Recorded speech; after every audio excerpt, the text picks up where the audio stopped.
बेटा कल से काम वाली नहीं आ रही है, चुपचाप बर्तन मांज लेना कल से। What is wrong with you guys? We have to meet the deadline by tomorrow and the work is still not being done. अभी तक काम नहीं खत्म हुआ, कब तक आएगा काम हम लोग के पास?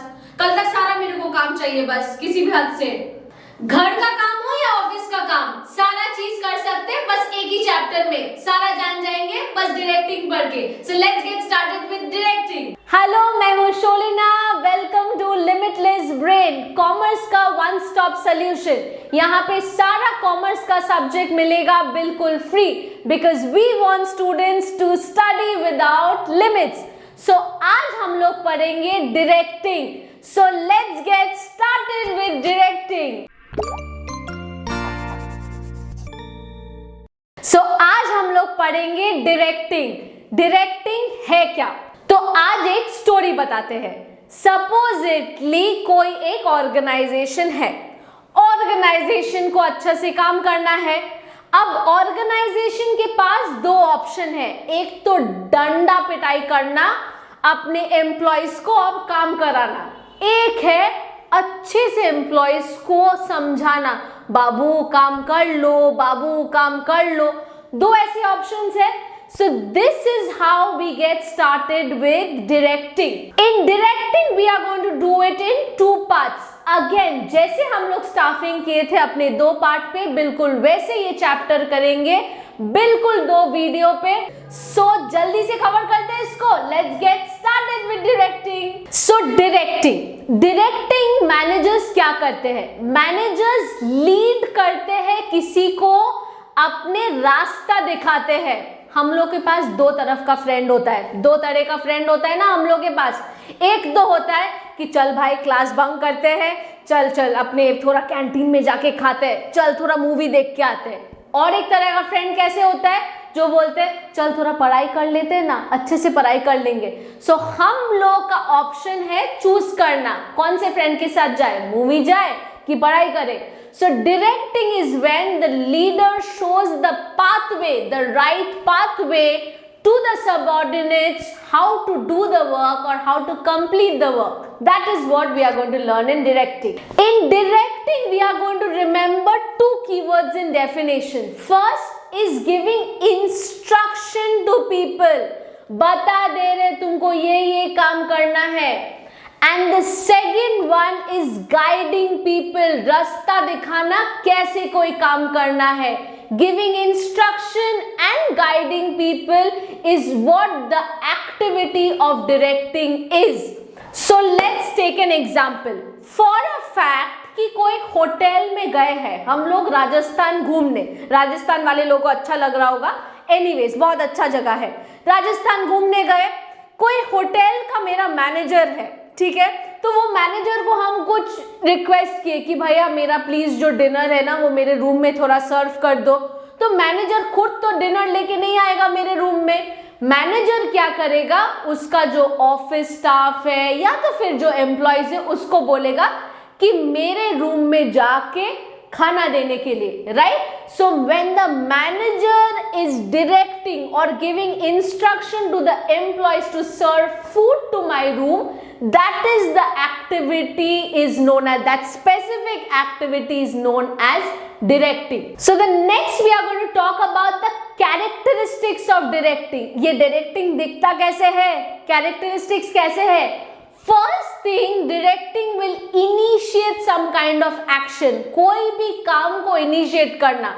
तुम्हारे ऑर्गेनाइजेशन पे हम ला दिए आदमी, प्लानिंग हो गया, स्टाफिंग हो गया, अब डायरेक्ट करना है, उसको बोलना है क्या काम करना है। So directing is an activity which will initiate employees to do work. ए भैया ये काम करो, ए भैया वो काम कर दो ना।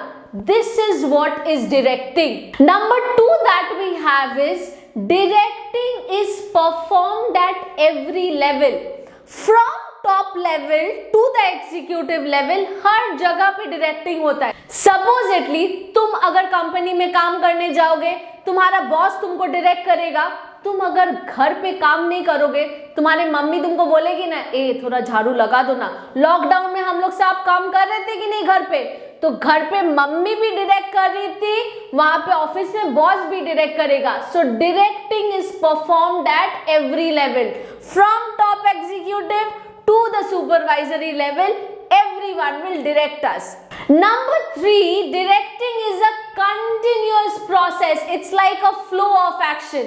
Supposedly आज direct कर लिए, कल बैठ के सो रहे, नहीं चलेगा. किसी के पीछे लगना पड़ता है. सपोजिटली आज तुम्हारे मम्मी और पापा ने बोल दिया, देखो बेटा तुम्हारा एग्जाम है मार्च में, तुम चुपचाप पढ़ाई कर लो. तुम इतने अच्छे बच्चे तो नहीं हो कि तुम रोज पढ़ाई करने बैठोगे, इसीलिए मम्मी को एवरीडे तुम्हारे पीछे लगना पड़ेगा, पापा को एवरीडे तुमको धमकाना पड़ेगा, है ना. So directing is a continuous process when the manager will guide the employees to do certain activities, because employees ना हमेशा भटक जाते हैं इधर उधर. So directing is a continuous process which will guide everyone towards certain objectives or actions. The next characteristics of directing that we have is it appears from top level to the lower level activity. So first directing starts with the top level activity. CEO मुझे direct करेंगे क्या करना है, फिर MD को CEO direct करेंगे, MD लोग managers को डायरेक्ट करेंगे, मैनेजर सुपरवाइजर को डायरेक्ट करेंगे. It is based on the organisational hierarchy. Supposedly हम भैया एक काम करते हैं नॉर्मल ऑफिस में, नॉर्मल सरकारी नौकरी करते हैं. सीईओ मेरे को फोन करके बोलेंगे ए तुम काम कर दो ना, नहीं बोलेंगे ना. कौन बोलेंगे? मेरा मैनेजर बोलेगा. मेरे मैनेजर को कौन बोलेगा? मेरे मैनेजर को उसके मैनेजर बोलेंगे, एमडी मैनेजिंग डायरेक्टर बोलेंगे. मैनेजिंग डायरेक्टर को कौन बोलेगा? सीईओ बोलेगा ना. So this directing is based on the organisational hierarchy. So we'll start with the next topic that is importance of directing. क्यों डायरेक्टिंग इंपॉर्टेंट है मेरे ऑर्गेनाइजेशन के पर्सपेक्टिव से. सो हर ऑर्गेनाइजेशन के पर्सपेक्टिव से डायरेक्टिंग इंपॉर्टेंट है. First thing, directing will initiate action. अगर आप किसी को बोल रहे हो कि आपको ऐसे ऐसे काम करना है तो डायरेक्ट कर रहे हो ना उसको. इनिशिएटिंग एक्शन, काम कैसे करना है, कौन सा काम करना है, towards organisational objective. So when you are pushing employees, directing employees, initiating employees towards organizational objective is the first importance of directing. Number 2 that we have, directing will contribute everyone efforts together to fulfill the organization goal. Supposedly आपका गोल है betterment, आपको पैसा चाहिए, किसी एक employ को पैसा चाहिए, किसी दूसरे एम्प्लॉय को रिकग्निशन चाहिए, किसी तीसरे एम्प्लॉय को चाहिए कि मैं एक अच्छा ऑर्गेनाइजेशन पे काम करूं. 3 लोगों का अलग ऑब्जेक्टिव है. अगर ऑर्गेनाइजेशन सारा चीज दे रहा है, पैसा भी दे रहा है, रिकग्निशन भी दे रहा है, अच्छा वर्क एनवायरनमेंट भी दे रहा है, और क्या चाहिए? Everyone will come together, the leader will push everyone together to fulfill the organizational objective. That is the second importance of directing. The third importance of directing is directing guides employees. अब ये guide क्या करते हैं? Fully employ को guide करते हैं, मतलब डंडा लेके गाइड नहीं करते हैं. गाइड करते हैं मतलब सपोजिटली एम्प्लॉय को मोटिवेट करते हैं. आज अगर कोई आपको बोलेगा बेटा 2 घंटा पढ़ लो एक्स्ट्रा, रेस्टोरेंट में लेके जाएंगे, मोटिवेशन ना कि नहीं आज अच्छे से पढ़ ले तो पापा रेस्टोरेंट में खिलाने लेके जाएंगे. So directing is an indirect way of motivating employees, guiding employees towards certain things. Directing will introduce the needed changes in the organization. Supposedly during a certain period of time when there is a medical emergency, at that point of time we don't know how to react. For example, last year when we were going through a little medical emergencies, what was happening? Companies were totally unaware about how to react, how to go for work from home and all of it. but companies overcome it. They immediately took some decision कि employees should go for work from home for their own health and benefits. Employees should take a leave and everything whenever it is needed. This is directing. Whenever we immediately or we act according to the needed changes in the organization. The last importance of directing that we have, directing will ensure stability in the organization. If someone is continuously directing an employee, showing a proper pathway about how to do certain things, that will ensure stability in the organization. Supposedly हमेशा तुम्हारे mummy papa तुमको guide करें कि बेटा बेटी please पढ़ लो, थोड़ा सा मार्च तक पढ़ लो, फरवरी तक पढ़ लो, फिर तो खुशियां ही खुशियां है, फिर तो लड्डू ही लड्डू है, फिर तो ट्रिप ही ट्रिप है. This is directing. When they are guiding you for a stabilized future, these are what the importance of directing. The next topic we'll start with principles of directing. Number one principle of directing that we have is maximum individual contribution. So what do we mean by maximum individual contribution? So एक आदमी अगर individually contribute करता है organisation objective के लिए, तो एक आदमी के लिए पॉसिबल तो नहीं है हमेशा सब कुछ कंट्रीब्यूट करना ऑर्गेनाइजेशन के लिए. So when someone is directing you through a pathway or guiding you, that employee can maximum contribute to the organization for the betterment or the upliftment of the organization. That is what we mean by maximum individual contribution. Number two that we have in directing, the principle harmony of objective. Often we have seen employee का objective कुछ अलग है, organisation का objective कुछ अलग है. Employ का objective है थोड़ा बैठ के रिलैक्स करेंगे, ऑर्गेनाइजेशन का ऑब्जेक्टिव है पैसा बनाएंगे. दोनों का ऑब्जेक्ट कॉन्फ्लिक्ट कर रहा है ना.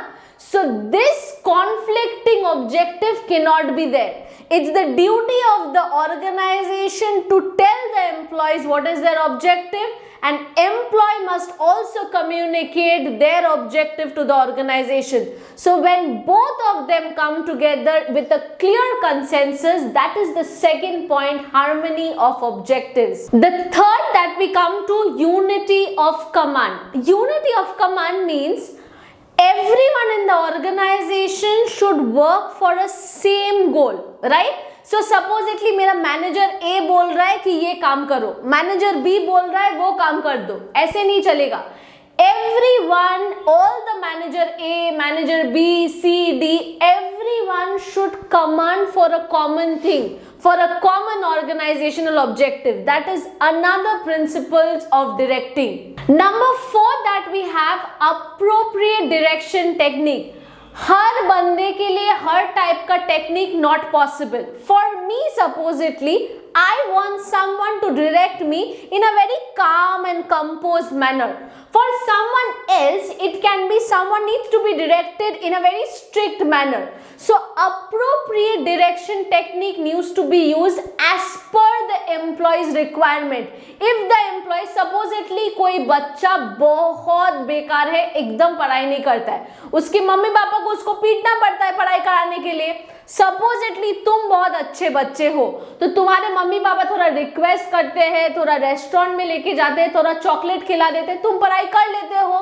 सो appropriate direction technique need to be used for specific category of people.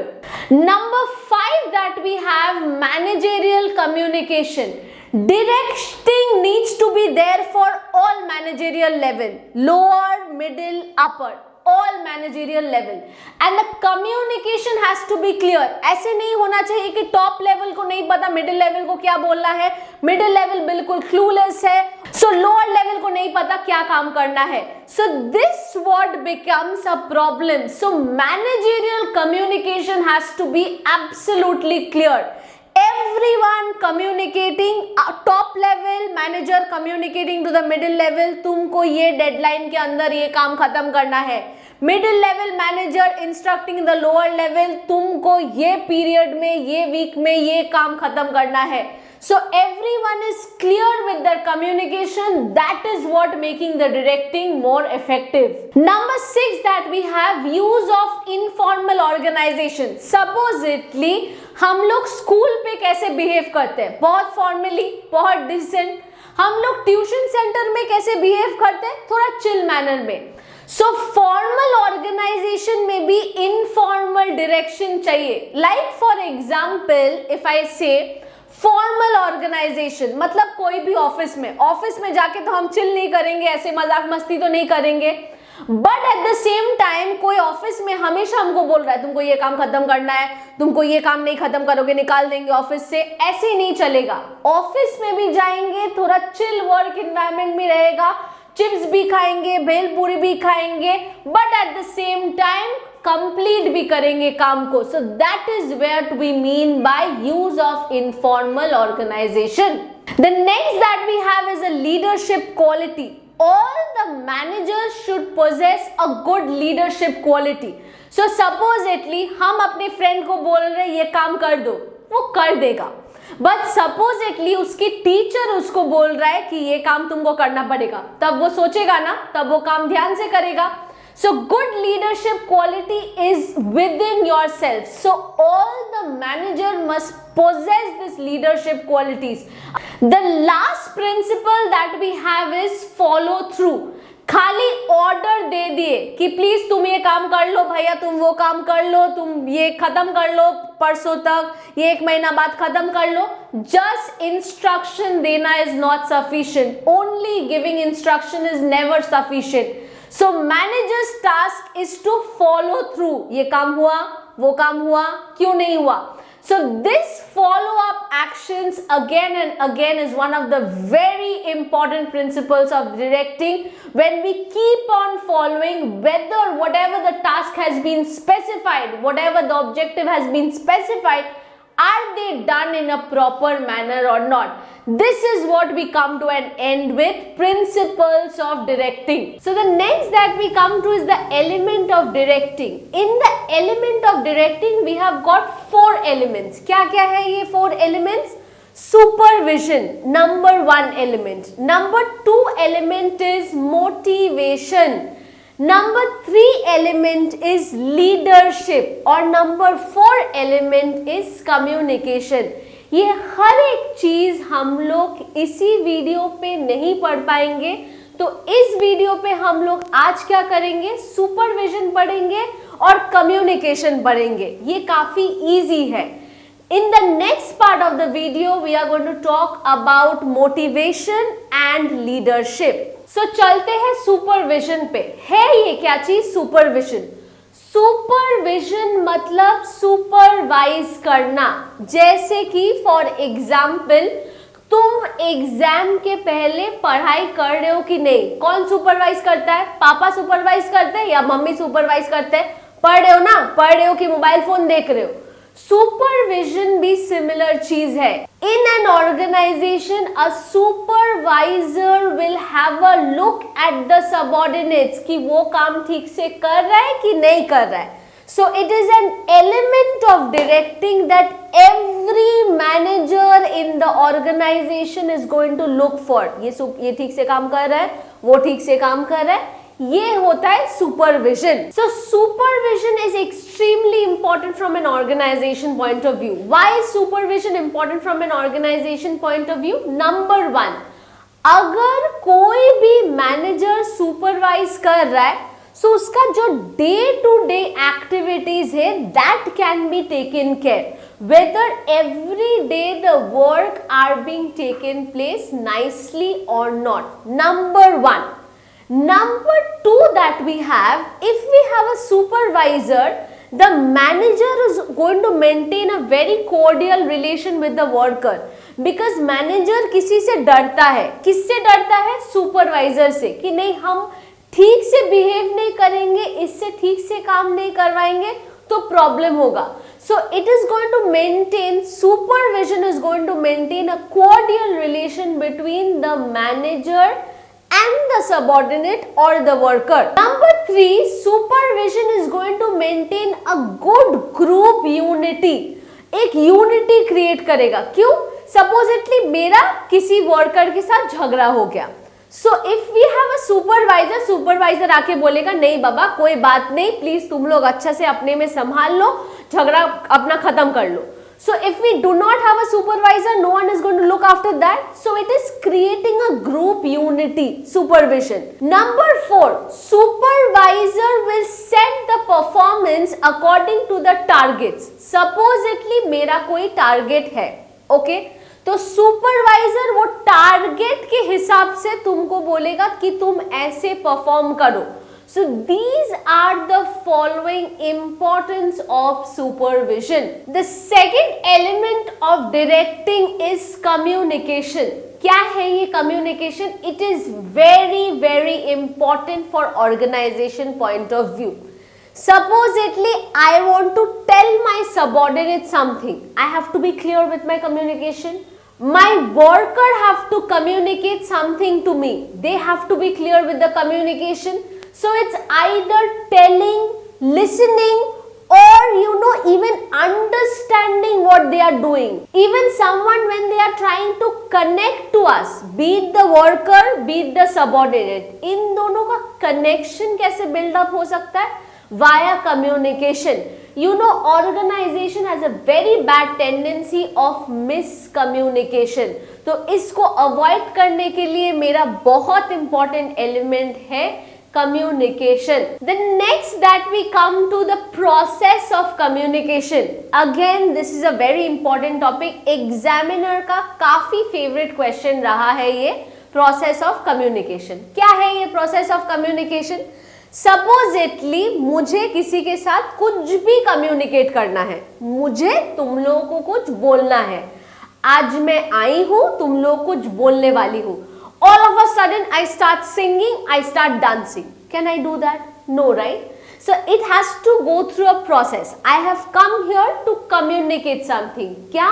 तुम लोग को business studies का directing पढ़ाने आए हैं हम, right? अब पढ़ाने के बदले if I start dancing, if I start jumping, you won't like it. It won't benefit you, neither it's gonna benefit me, right? So in that case we would talk about a certain process. Like एक के बाद हम लोग का process है, like जैसे नींद से उठते हैं सुबह, हम लोग क्या करते हैं? ब्रेकफास्ट करते हैं, उसके बाद लंच करते हैं, उसके बाद डिनर करते हैं. प्रोसेस ऑफ कम्युनिकेशन भी वैसे है. First step in the process of communication है सेंडर. क्या है ये? कौन है ये सेंडर?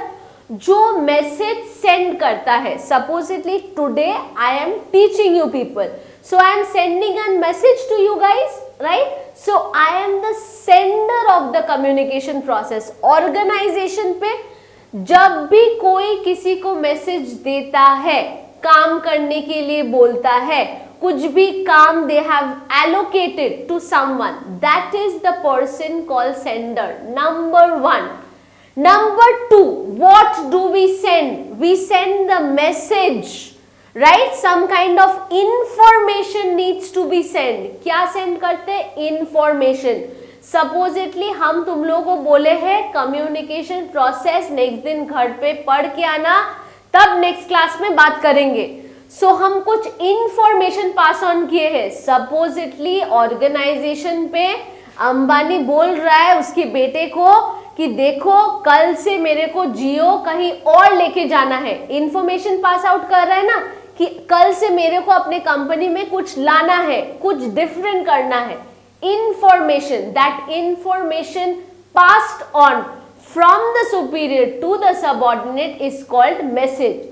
नाउ ये मैसेज, थर्ड स्टेप, ये मैसेज लेके क्या करेंगे? ये मैसेज सर पे चढ़ा लिए, ये मैसेज को एनकोड करेंगे. ये एनकोडिंग का मतलब क्या है? मैसेज को अपने टर्म पे कन्वर्ट करते हैं. You can turn the message in kind of words, in terms of pictures, in terms of symbols, कुछ भी अपने आप को इमेजिन करते हैं. सपोजिटली 1 मिनट सोचो, if I tell you about Maggi, what will you imagine? 2 minute वाली Maggi, मैं और मेरी मैगी, एक मैगी का बोल, ये सब इमेजिन करोगे ना. That is how we encode Maggi. कैसे इमेजिन करते हैं कोई भी इंफॉर्मेशन को. That is the third step, encoding. The fourth step that we have is media. the channel through which we pass on the information. Now the channel मतलब ये TV channel है क्या? नहीं, ये टीवी चैनल तो नहीं है. So when the message can be transmitted from one form to another, supposedly I am going and communicating with you directly. तुम्हारे घर जाके तुमको पढ़ा रहे, तो वो डायरेक्ट मीडिया हो गया.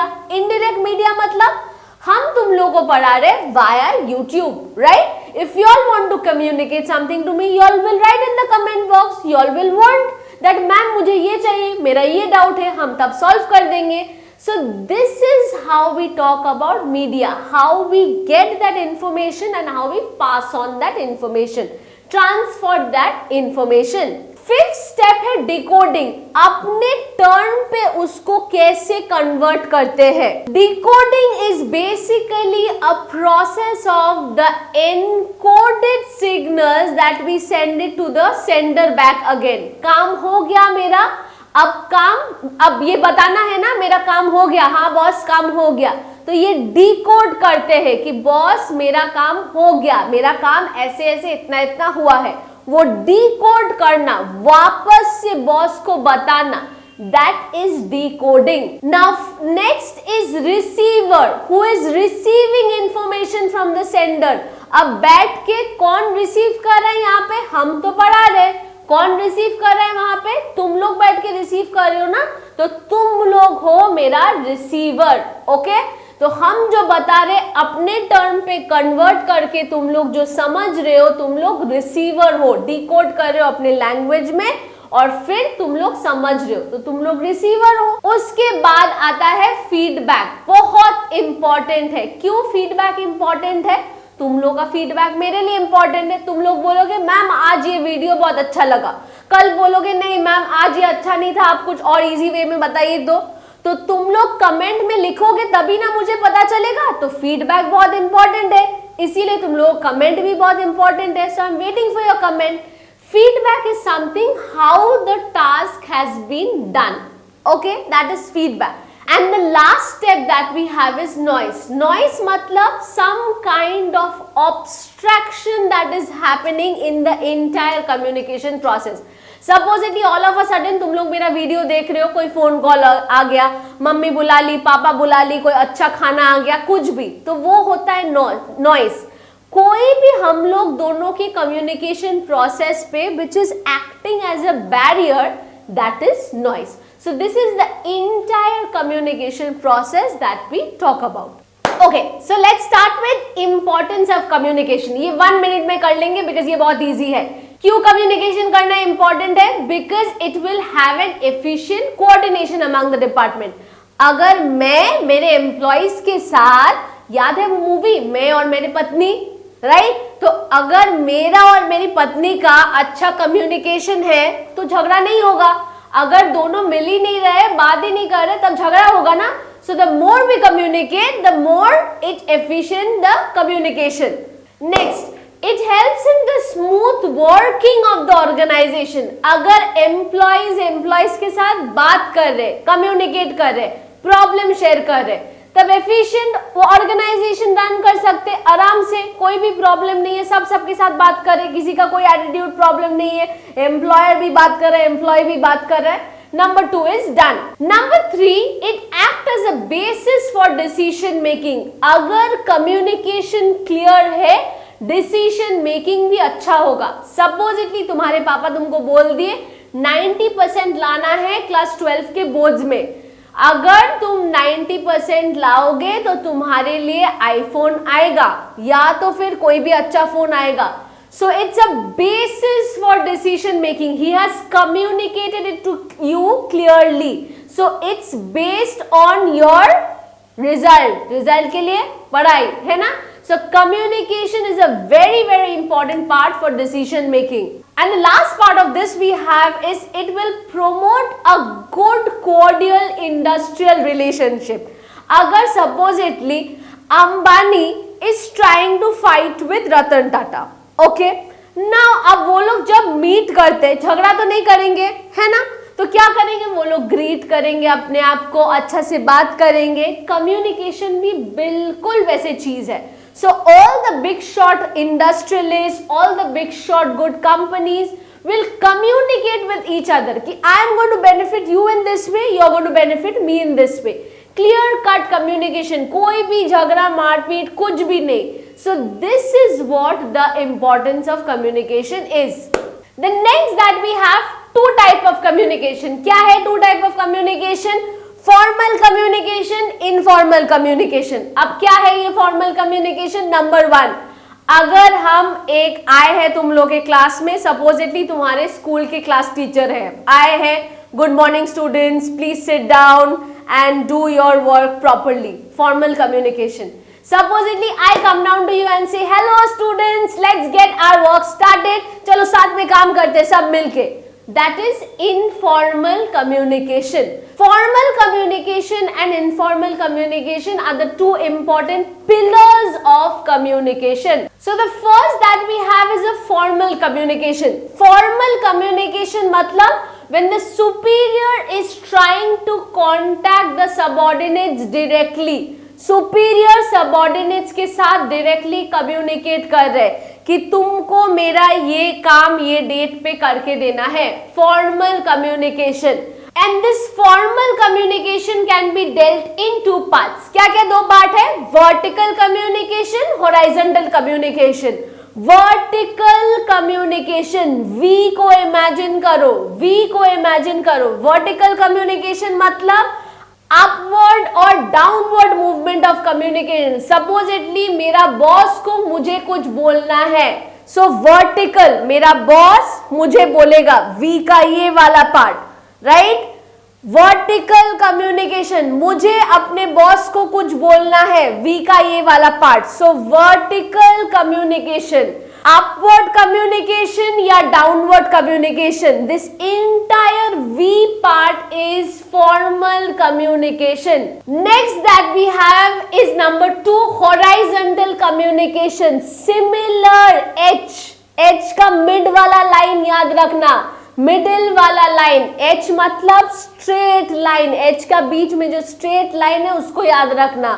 The communication that takes place between the different division. Supposedly मुझे कम्युनिकेट करना है, मैं कॉमर्स की स्टूडेंट हूं, मुझे एक साइंस के स्टूडेंट के साथ कम्युनिकेट करना है कि तुम्हारा इंग्लिश का प्रिपरेशन कैसे है, तुम्हारा लैंग्वेज का प्रिपरेशन कैसे है. This is when the different organisation division operates और communicates with each other.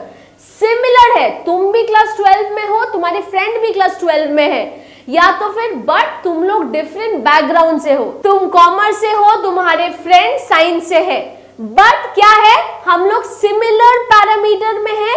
H class both are in class 12 but we are communicating about a common subject. So organisation में भी जब डिफरेंट डिपार्टमेंट अपने आप से coordinate करते हैं, supposedly marketing department finance department से पैसा मांग रहा है, so similar line of people, marketing manager, finance manager, same authority, same position, but दोनों के साथ जब formal way में communicate करते हैं उसको हम लोग बोलते हैं horizontal communication. Okay, so the next that we come to informal communication. किस किस को यहाँ पे gossip करना अच्छा लगता है, प्लीज कमेंट करना. ओके, गॉसिप करना किस किस को अच्छा लगता है? मेरे को तो बहुत मजा आता है, जब भी मैं अपने फ्रेंड्स लोगों के साथ बैठती हूँ इसके बारे में उसके बारे में बड़ा गॉसिप करती हूँ. Informal communication, whenever in an organization superior subordinates sit down in a canteen or a coffee shop or maybe somewhere and discuss about some issues and at the same time gossip little bit, at the same time discuss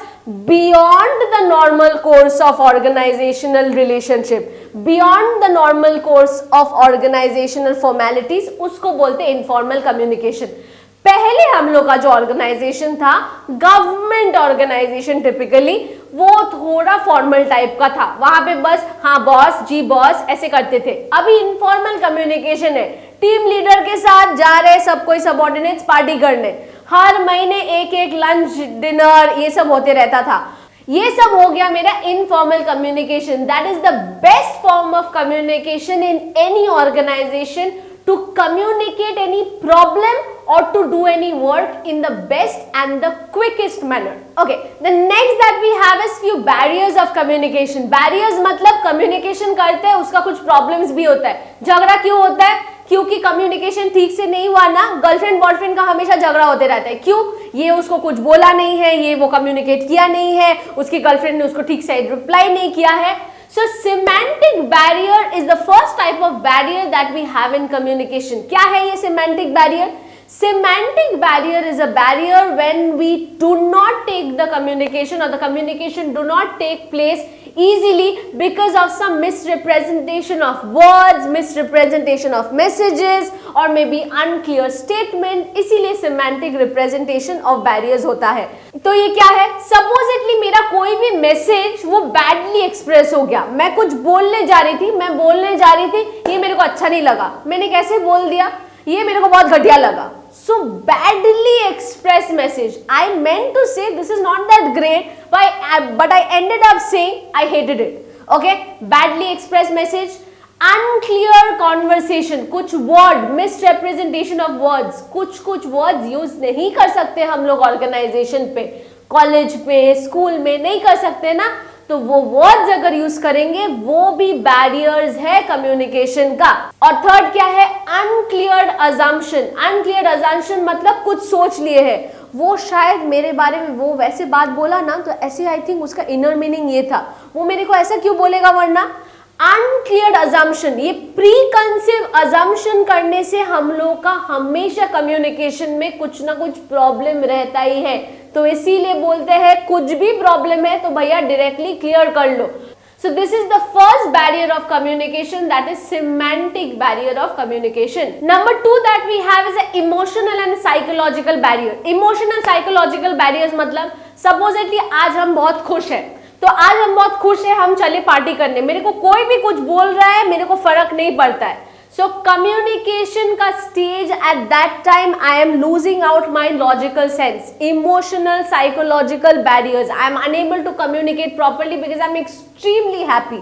Supposedly I am extremely depressed because of something. It can be some marks, it can be some personal issues. So whoever is telling me whatever things, it's not registering in my mind. So communication cannot happen clearly because of this. So these are my emotional and psychological barriers. ये emotional and psychological barriers में बहुत सारा type है, जैसे कि lack of attention. Attention नहीं देते, we do not pay attention. जिसमें attention देना चाहिए, जो बात को सुनना चाहिए बस वही बात सुनते हैं, बाकी कुछ आसपास का नहीं सुनते हैं. Lack of attention. Poor retention, याद ही नहीं है. मेरे को 10 साल पहले का बात कोई मेरे को पूछेगा, अगर वो important नहीं है क्यों याद रखे भैया. Lack of retention बहुत ज्यादा प्रॉब्लम है. नेक्स्ट है डिस्ट्रस्ट. कम्युनिकेटर को हम लोग कभी कभी बिलीव ही नहीं करते हैं. जब भी एडवर्टाइजमेंट का हम लोग का एक नोशन हो गया, ये एडवर्टाइजमेंट दे रहा है मतलब ये झूठ बोल रहा है. Distrust, we can not distrust the communicator even if it's our employer. Employer हम लोग को काम देना है बिकॉज उसको प्रॉफिट बनाना है. These are the barriers, emotional and psychological barriers which is there at the back of our mind. These are the psychological and emotional barriers of communication, which is number 2. Organizational barriers, number 3. What do we mean by organizational barriers?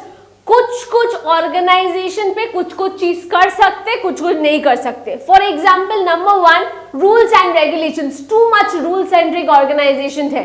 School में ये कर सकते, ये नहीं कर सकते, ऐसे behave करना है, ऐसे बिहेव करना है.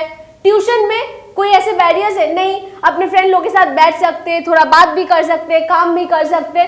So these are organizational barriers, the rules, the regulations, the too much do's and do nots for an organization. Next, supposedly status. Status can also be one of the organizational barriers. Supposedly उसको मिल गया वो job, उसको वो status मिल गया, मेरे को नहीं मिला.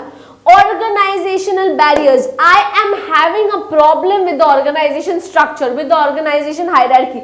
मेरे को पसंद नहीं है जब भी हम भी काम करते बट उसको पोजीशन मिल जाता है. So these are the problem in the organization. Organization पे काम करोगे तो ये सब झमेला होगा ही होगा. मेरे ऑर्गेनाइजेशन पे होता है, 10 जन के ऑर्गेनाइजेशन पे होता है, हम काम करते हैं, किसी और को रिकग्निशन मिल जाता है, किसी और को स्टेटस मिल जाता है. So these are the barriers for organization point of view. Number 4 that we have is personal barrier. Personal barrier मतलब sender या receiver थोड़ा अपने आप को कम्युनिकेशन से थोड़ा अपने आप को बचा के चलते हैं। जैसे कि कोई कोई ऐसे मेरा पर्सनल फैक्टर्स है जिसको हम बचा के चलना चाहते हैं। सपोजिटली मेरे को कुछ बोलना नहीं है, सेंडर को कुछ नहीं बोलना है, रिसीवर को कुछ सुनना नहीं है। These are my personal barriers. For example unwilling to communicate, मेरे को अपने सुपीरियर से बात ही नहीं करना है। अरे ये क्या बात है, ऑर्गेनाइजेशन पे काम करे, बात तो करना ही पड़ेगा, नहीं बात करना है, हम गुस्सा है, ऐसे थोड़ी ना चलता है। फियर ऑफ चैलेंज, मेरे को कोई डिफिकल्ट काम लेना ही नहीं है, फियर ऑफ चैलेंज। अरे भैया न्यू चैलेंज लोगे तभी ना सीखोगे। Personal barriers, I am very scared to come up in front and to teach you, everyone might not like my teaching but some people तो विल, ये तो हम श्योर है। तो अगर मेरे पास कोई आके मेरे को बोलता है कि नहीं आप ये अच्छा पढ़ा रहे हो, आप ये गंदा पढ़ा रहे हो, तो these are fears of challenge, these are my personal barriers. In organization also we need to overcome such barriers, but we have those personal barriers which will pull us back, जो communicate करने के लिए problem हो जाता है। Sender की side से भी होता है, रिसीवर की साइड से भी होता है। रिसीवर को नहीं सुनना है सुपीरियर का बात, unwillingness to listen to superiors, तब क्या करेंगे, नहीं सुनना है, ऐसे थोड़ी ना चलता है भैया। These are the problems or these are the basic barriers of communication. So we have come to the last part of the video, that is improving communication effectiveness. सब बहुत खुश हो, हम भी काफी खुश है because we will wrap up this video. So क्या है, अभी तक हम लोग communication पढ़ रहे थे, right? क्या क्या पढ़े हैं कम्युनिकेशन में, कम्युनिकेशन करना इंपॉर्टेंट है, उसका प्रोसेस ये वगैरह वगैरह हम लोग पढ़ ली। अब इंप्रूव करना है ना, कम्युनिकेशन इफेक्टिवनेस को इंप्रूव करना है। कैसे इंप्रूव करेंगे? First of all I have to have a clarity before communication, I have to be clear about what I want to communicate. I am teaching today directing. I was clear about it from the very first time of the video. So clear communication has to come. Number 1. Number 2, communication has to make some sense, has to be according to the needs of the receiver. तुम लोग को चाहिए directing का video, हम आके पढ़ाने तुम लोग को लग गए कुछ और ही, चलेगा क्या? नहीं। Communication has to be as per the need of the receiver, तुम लोग को चाहिए, इसीलिए कम्युनिकेशन हम पढ़ा रहे, right? Number 2। Number 3, we have to consult others before communicating. So क्या क्या तुम लोग को चाहिए, क्या क्या नहीं चाहिए। अभी कुछ वीडियो हम अपलोड कर रहे हैं, राइट? उसके बाद से हम कैसे वीडियो अपलोड करेंगे, जैसे तुम लोग कमेंट करोगे कि मैम ये लगेगा, सर ये लगेगा, वैसे हम लोग वीडियो देंगे, वैसे वीडियो अपलोड करेंगे। So according to the others' need, after communicating with you people, whatever you need, whatever you want, we are going to give you that. That is the third part. That is the third effectiveness. Number 4, while we are communicating, we have to be very, very clear about the language. Can I use some slang? Can I use some bad language? Can I be mean to someone? No, I cannot. So communication, while we are communicating with someone, we have to be extremely aware about the languages that we are using. And lastly, we have to also remember communication ensures a proper feedback. ठीक से communicate हुआ कि नहीं हुआ। हमको आज ये directing पढ़ाना था, राइट? ऐसे डायरेक्टिंग पढ़ाना था, डायरेक्टिंग का पार्ट्स पढ़ाना था, प्रिंसिपल्स पढ़ाना था, सब कुछ। Were I able to reach out to you people to cater to your need? So ensure a proper feedback. Am I able to communicate clearly or not? So that feedback is important from your side. So with that we come to the end of this part.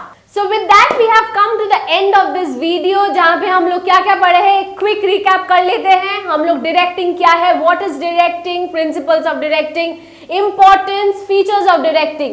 Then we spoke about supervision, and finally we spoke about communication, its process, its do's, its do not, and finally the barriers of communication and how can we overcome the barriers of communication.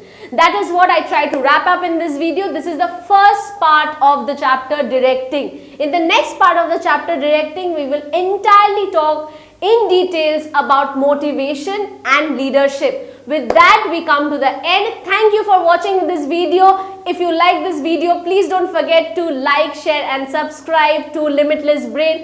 Please guys also do comment whether you like this video, what else is your need, तुम लोगों को क्या चाहिए from exam point of view. See you guys, please do subscribe and like. Bye.